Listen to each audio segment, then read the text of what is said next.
Salut tout le monde et bienvenue sur le podcast de Philippe. Bonjour à tous. Un grand merci à vous, chers auditeurs, pour votre fidélité. Oui, merci. N'oubliez pas de vous abonner à la chaîne YouTube Spotify. et Amazon, Et bien sûr. de liker ce podcast si vous l'appréciez. Absolument. Un petit rappel aussi si vous souhaitez soutenir mon projet d'exposition photo. Ah oui. Un lien vers la campagne de sociofinancement est disponible en commentaire. N'hésitez pas à y jeter un œil. Aujourd'hui, On s'attaque à un sujet. on s'attaque à un sujet qui fait beaucoup parler, Oui, l'intelligence artificielle dans l'enseignement. un sujet d'actualité. On va décortiquer une expérimentation menée à l'UCLA avec un logiciel qui s'appelle Kudu. L'UCLA, c'est une université très cotée aux États-Unis. Ah oui, une institution prestigieuse. Plus de 40 000 étudiants y suivent des cours. Et là, figurez-vous qu'ils testent l'utilisation de l'IA pour générer des supports de cours en tout format. Des manuels, des fichiers audio, etc. Imaginez à partir de simples présentations, PowerPoint de vidéos YouTube ou même de notes manuscrites. L'IA crée des ressources pédagogiques. C'est fascinant. C'est vrai, mais cela soulève aussi des questions. Oui, bien sûr. Prenez l'exemple Kudu. Kudu. Ce logiciel a été développé par un professeur de physique, Alexander Krysenko, Oui, et son ancien doctorant. d'accord. Il permet aux étudiants, moyennant $25, 25 $. d'accéder à des supports de cours personnalisés en version numérique ou audio. Exactement.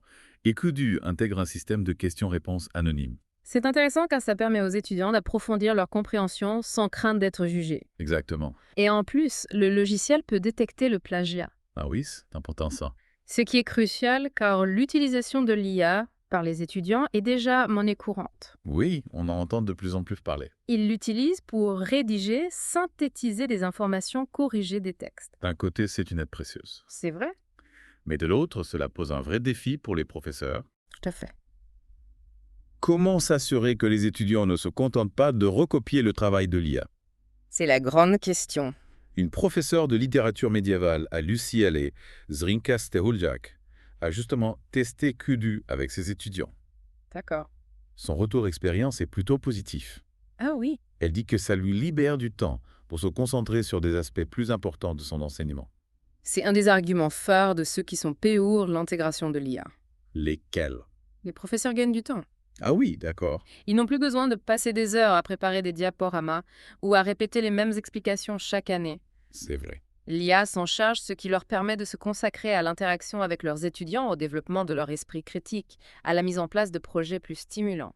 Et du côté des étudiants? Eh bien, l'accès à des supports personnalisés, adaptés à leur rythme et à leurs besoins, peut vraiment booster leur compréhension. C'est un argument de taille, non? Oui, mais certains professeurs ne partagent pas cet enthousiasme. Ils craignent que l'IA ne dévalue leur rôle. C'est-à-dire? Si l'IA se charge de transmettre les connaissances, que reste-t-il aux professeurs? Oui, je comprends. Deviennent-ils de simples surveillants des animateurs de robots? Effectivement, certains professeurs s'inquiètent de perdre le contrôle sur le contenu pédagogique. Oui. Si l'IA façonne les supports de cours, comment s'assurer qu'elle ne véhicule pas des biais, des erreurs, des omissions?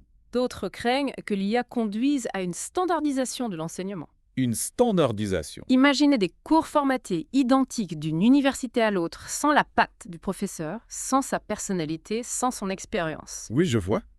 L'enseignement perdrait de sa richesse, de sa diversité. Du côté des étudiants aussi, il y a des inquiétudes. Ah oui. Lesquels? L'accès aux ressources numériques est-il équitable, Kali? C'est une bonne question. Tout le monde a-t-il les moyens de s'équiper et d'avoir une connexion Internet fiable? C'est vrai? On risque de creuser les inégalités existantes, non? Tout à fait. L'accès à l'éducation est un droit fondamental et l'intégration de l'IA ne doit pas créer de nouvelles barrières. C'est une question cruciale. Oui, Il faut penser à des solutions pour garantir l'inclusion numérique. absolument. Tous les étudiants, quel que soit leur milieu social, doivent pouvoir bénéficier de ces avancées technologiques. C'est essentiel. Et puis, au-delà de l'aspect matériel, il y a la question des compétences numériques. Oui, bien sûr. Sont-ils tous à l'aise avec les outils informatiques, avec les plateformes d'apprentissage en ligne? Absolument. C'est pourquoi la formation est cruciale. La formation. Il ne suffit pas de donner accès à un ordinateur et à Internet. Non.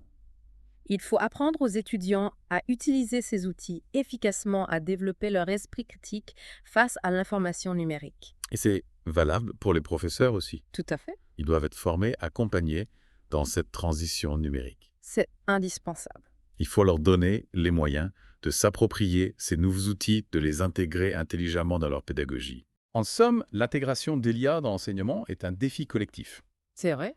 On ne remplace pas les professeurs par des machines, mais on les aide à mieux faire leur travail, à accompagner les étudiants dans un monde en pleine mutation. C'est une vision réaliste et pleine d'espoir. L'IA a le potentiel d'améliorer l'éducation, Oui. mais à condition de l'utiliser avec discernement en gardant à l'esprit la dimension humaine essentielle à tout apprentissage. Justement, revenons à l'expérience de la professeure Staujak à l'UCLA. Oui. Elle utilise Kudu, mais pas pour remplacer son enseignement. Non? Elle l'utilise comme un outil pour libérer du temps et se concentrer sur l'interaction avec ses étudiants, sur l'analyse de textes, sur la pensée critique. Donc Kudu ne se contente pas de compiler des informations. Il permet de repenser la manière d'enseigner. C'est intéressant. Mais est-ce que cette redistribution des tâches ne pose pas problème à long terme? C'est une question pertinente. La contextualisation d'un sujet ne fait-elle pas partie intégrante de l'apprentissage? Il ne faut pas idéaliser l'IA. Non, bien sûr. Le rôle du professeur reste essentiel, guider les étudiants, les aider à se forger leur propre compréhension du monde, à développer leur esprit critique. Oui. L'IA ne peut pas remplacer cela. Parlons maintenant de la dimension artisanale de l'enseignement. Oui, Chaque professeur a sa propre approche, ses anecdotes. c'est ça. Est-ce que l'IA ne risque pas d'uniformiser tout cela? C'est un risque bien réel. Il faut préserver la diversité des approches, la richesse des interactions, la spontanéité qui rendent l'enseignement vivant. Exactement. L'IA ne doit pas devenir une machine à formater les esprits. L'expérience de l'UCLA avec Kudu n'en est qu'à ses débuts. Oui, c'est une expérimentation à suivre. On verra comment les choses évoluent, comment professeurs et étudiants s'adaptent à cet outil. D'ailleurs, Kudu sera déployé dans d'autres cours en 2025, notamment en histoire. Il est important de suivre ces expérimentations, d'en analyser les résultats, d'en tirer des leçons. Tout à fait. L'intégration de l'IA dans l'enseignement est un processus complexe qui demande prudence, réflexion, adaptation. On a beaucoup parlé des avantages et des inconvénients de l'IA dans l'éducation. Oui. Abordons maintenant un autre point important. Lequel? L'accès aux ressources numériques. Ah oui, c'est fondamental. Est-ce que tous les étudiants ont les moyens de s'équiper, d'avoir une connexion Internet stable? C'est une question de justice sociale. Tout à fait. L'accès à l'éducation est un droit. Et il faut s'assurer que l'IA ne crée pas de nouvelles barrières. Exactement. Il faut réfléchir à des solutions pour garantir l'inclusion numérique, pour que tous les étudiants, peu importe leur situation, puissent profiter de ces technologies. Et puis on l'a déjà évoqué, il y a la question des compétences numériques. Tous les étudiants sont-ils à l'aise avec l'informatique, les plateformes d'apprentissage en ligne? C'est là que la formation joue un rôle primordial. Il ne suffit pas de fournir des ordinateurs et une connexion. Internet, il faut aussi apprendre aux étudiants à utiliser ces outils de manière efficace et responsable. Développer leur esprit critique face à l'information numérique est fondamental. Et cette responsabilité de former à l'utilisation de ces outils ne repose pas seulement sur les épaules des enseignants, les professeurs eux-mêmes doivent être formés et accompagnés dans cette transition numérique. Tout à fait, il est important de leur donner les moyens d'intégrer intelligemment ces outils dans leur pédagogie. L'intégration de l'IA dans l'éducation est un défi que nous devons relever ensemble. Collectivement, il ne s'agit pas de remplacer les professeurs, mais de les aider à mieux accompagner les étudiants dans un monde en constante évolution. On a beaucoup parlé de Colu, mais il existe d'autres plateformes proposant des solutions d'apprentissage basées sur l'IA. Par exemple, Spin, CloudWell, 360 Learning Adapt, Xavi LearnUpon. Chacune de ces plateformes a ses spécificités, ses avantages et ses limites. Il est important d'explorer ce paysage diversifié pour comprendre comment l'IA transforme le monde de l'éducation. Et certaines universités comme la Sorbonne ou Centrale Supérec proposent des formations en intelligence artificielle, notamment en machine learning. C'est un signe que l'IA est en train de s'implanter durablement dans le domaine de l'éducation. Absolument, l'IA a le potentiel de révolutionner l'apprentissage en le rendant plus personnalisé, plus efficace, plus accessible. Mais attention, il est crucial de rester vigilant et de ne pas tomber dans certains pièges. Justement, parlons du plagiat avec l'IA générative. Il est de plus en plus facile de produire des textes sans effort. Comment les professeurs peuvent-ils faire face à ce nouveau défi? C'est un véritable casse-tête. Les logiciels anti-plagiat traditionnels ne sont pas toujours efficaces face aux textes générés par l'IA. Il faut donc trouver de nouvelles solutions. Certains experts suggèrent de repenser la manière d'évaluer les étudiants. Plutôt que de se concentrer sur les travaux écrits, on pourrait privilégier des présentations orales, des projets de groupe, des exercices de réflexion. L'idée est d'évaluer les compétences et la compréhension, et non la simple production des textes. C'est une piste intéressante. Il est important de sensibiliser les étudiants aux dangers du plagiat, aux conséquences éthiques et académiques de la triche, Apprendre à utiliser l'IA de manière responsable comme un outil d'apprentissage et non comme une machine à produire des devoirs est essentiel. L'éducation à la citoyenneté numérique est indispensable aujourd'hui. Il faut aider les jeunes à naviguer dans ce flot d'informations, à distinguer le vrai du faux, à utiliser les outils numériques de manière critique et constructive. Et cette mission d'éducation incombe à tous pairs. Enseignants, institutions, entreprises, nous devons former les citoyens de demain des citoyens responsables et éclairés à l'ère du numérique. On arrive à la fin de cette exploration de l'intégration de l'IA dans l'enseignement. Comme on l'a vu, le sujet est complexe avec ses promesses extraordinaires et ses risques potentiels. Gardons à l'esprit que l'IA est un outil. Elle a le potentiel d'améliorer l'éducation, mais elle doit rester au service de l'humain. Il est crucial de rester vigilant et de réfléchir ensemble à la manière dont nous souhaitons intégrer l'IA dans nos systèmes éducatifs en tenant compte des valeurs fondamentales de l'éducation, l'accès au savoir pour tout le développement de l'esprit critique, la formation de citoyens responsables. L'intégration de l'IA dans l'éducation homme, c'est un sujet qui soulève des questions. Oui, des questions essentielles. Oui, des questions qui nous concernent tous. Absolument.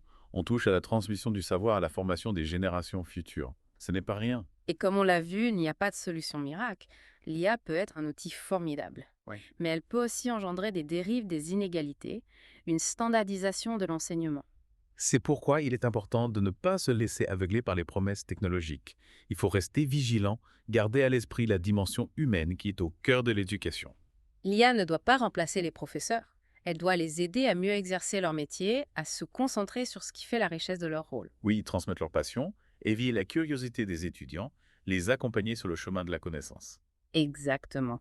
L'IA doit être un partenaire, un assistant, pas un concurrent. L'IA ne doit pas devenir un substitut. Voilà. Pour que ce partenariat fonctionne, il est essentiel de former les enseignants, de les accompagner dans cette transition numérique. Il faut leur donner les clés pour maîtriser ces nouveaux outils. Tout à fait, il faut aussi sensibiliser les étudiants, leur apprendre à utiliser l'IA de manière responsable, à développer leur sens critique face à l'information numérique. L'éducation à la citoyenneté numérique est un enjeu majeur. On ne peut pas laisser les jeunes générations livrées à elles-mêmes face à ces technologies puissantes complexes qui peuvent être dangereuses si elles sont mal utilisées. Il faut les accompagner, à les aider à devenir des citoyens éclairés, capables de faire des choix responsables et de contribuer à un monde numérique plus juste, plus humain, plus durable. En somme, l'intégration de l'IA dans l'éducation est un défi collectif qui nous invite à repenser notre vision de l'apprentissage, du rôle de l'enseignant, de la place de la technologie dans nos sociétés. Un vaste chantier. J'espère que cet épisode du podcast de Philippe vous a permis d'explorer ce sujet fascinant, de vous forger votre propre opinion sur l'avenir de l'éducation à l'ère de l'IA. N'hésitez pas à partager vos réflexions, vos questions, vos idées dans les commentaires. Le dialogue est ouvert. Avant de vous quitter, je vous rappelle que le lien vers ma campagne de sociofinancement pour mon exposition photo est disponible en commentaire. Votre soutien serait précieux pour la réalisation de ce projet. Et bien sûr, n'oubliez pas de vous abonner à la chaîne YouTube, Spotify et Amazon et de liker ce podcast si vous l'avez apprécié. On se retrouve très bientôt pour un nouvel épisode du podcast de Philippe. D'ici là, restez curieux, continuez d'apprendre et à bientôt.